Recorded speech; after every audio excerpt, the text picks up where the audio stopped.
नेहमी दुसऱ्यांच्या पायात पाय घालणाऱ्या व्यक्ती कधी ना कधी स्वतःच्या तोंडावर आपटतातच। आता ते कसं बघा, कसं असतं, जी सकारात्मक व्यक्ती असते तिला आपलं कुटुंब पुढं यावं, आपल्या कुटुंबात सर्व सुखसोयी उपलब्ध व्हाव्यात म्हणून ती प्रयत्न करत असते। समाजातील एक व्यक्ती म्हणून इतर लोकांना सुद्धा कसं उपयोगी पडता येईल, आपल्या हातून थोडंफार का होईना गोरगरिबांना कसं मदत होईल ह्याचा ती व्यक्ती प्रयत्न करत असते। ती सकारात्मक असल्यामुळे तिचे विचारसुद्धा सर्व सकारात्मक असतात।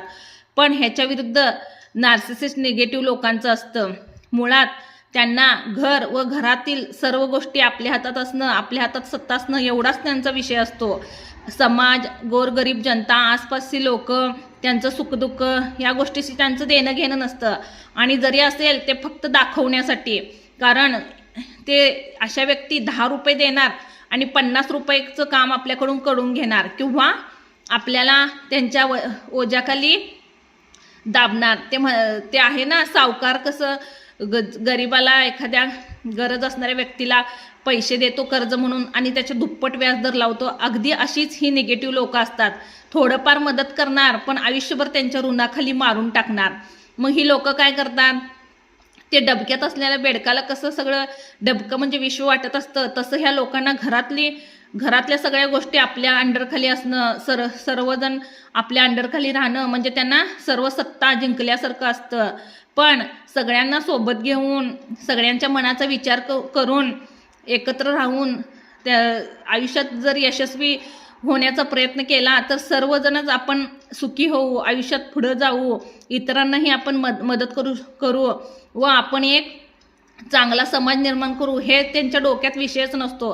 त्यांना फक्त मी आणि माझं, मी म्हणन तेच असं त्यांचे विचार असतात। त्यामुळं सकारात्मक लोकांना अशा लोकांचा खूप त्रास होतं। काहीतरी चांगलं करावं म्हटलं की ह्या व्यक्ती लगेच आड येतात। काहीतरी नवीन करावं, काहीतरी पैसा मिळवण्याचा इन्कम सोर्स वाढवण्याचा प्रयत्न करावा म्हटलं की ह्या लोकांच्या मनात आपण काही असं करूच नये अशा गोष्टी असतात, पण ते समोरासमोर व्यक्त होत नाहीत। पण असं काही योजना करतात, असं गणित तयार करतात की आपल्या ज्या मनात गोष्टी असतात, चांगल्या गोष्टी, त्या घडतच नाहीत आणि असं दाखवून देतात की आम्ही तर तुमच्या पाठीशीच आहोत। पण म्हणतात ना, वेळ आली की कोणतीच गोष्ट लपून राहत नाही, अगदी चांगली असो किंवा वाईट असो।